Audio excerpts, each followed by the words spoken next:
Бәріне сәлем, каналға қош келдіңіздер. Бүгінгі видеода өте дәмді, жұп-жұмсақ болып шығатын, әрі ерекше болып дайындалатын плетенканың рецептісімен бөліскім келеді. Бұл плетенканы пирогқа да, әрі булочка да жатқызсақ болады. Видеоны соңына дейін көріп, каналға тіркеліп кетуді ұмытпаңыздар. Ең алдымен таза ыдысымызға жылы сүтімізді құямыз. Оның үстінен қант салып, 1 шай қасық дрожжимізді салып, 1 шай қасық тұзымызды салып, және де комнатный температурадағы 1 жұмыртқаны салып, барлығын жақсылап араластырып алатын боламыз. Содан соң ертілген сары майымызды қойып, тағы да жақсылап араластырып, келесі електен өткізілген ұнымызды аз мөлшерден салып, қолға жабыспайтын қамыр илеп алатын боламыз.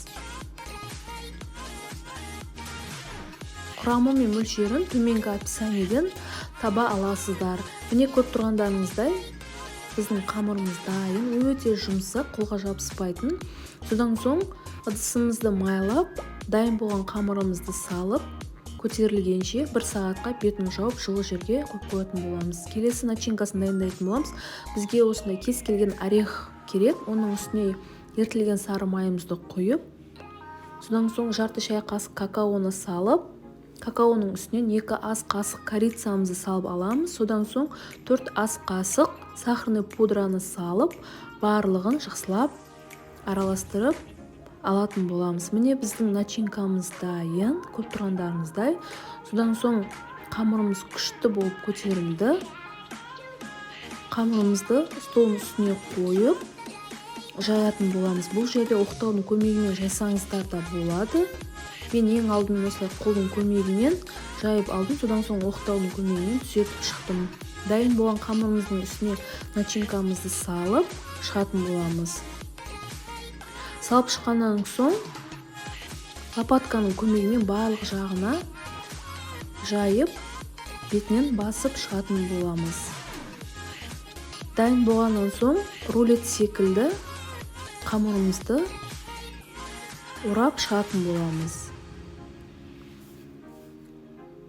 Орап болғаннан соң пышақтың көмегімен немесе осындай құралдың көмегімен тура ортасынан видеодағыдай бөліп шығатын боламыз. Бөліп шыққаннан соң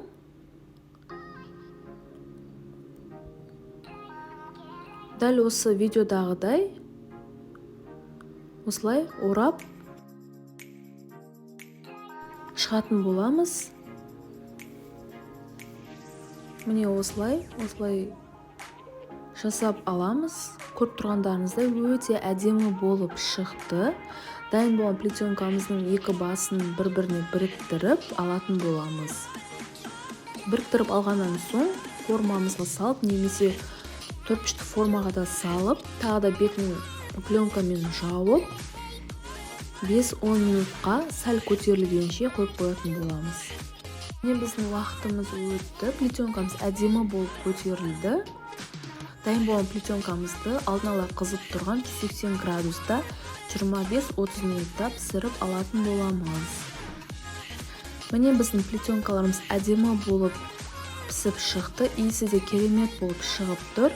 Мен сразу сахарный пудрамен сәндедім. Сіздер өз қалауыңыз бойынша сәндесеңіздер болады. Ас болсын. Егер де видео рецепт ұнаса, каналға тіркеліп лайк басып кетуді ұмытпаңыздар.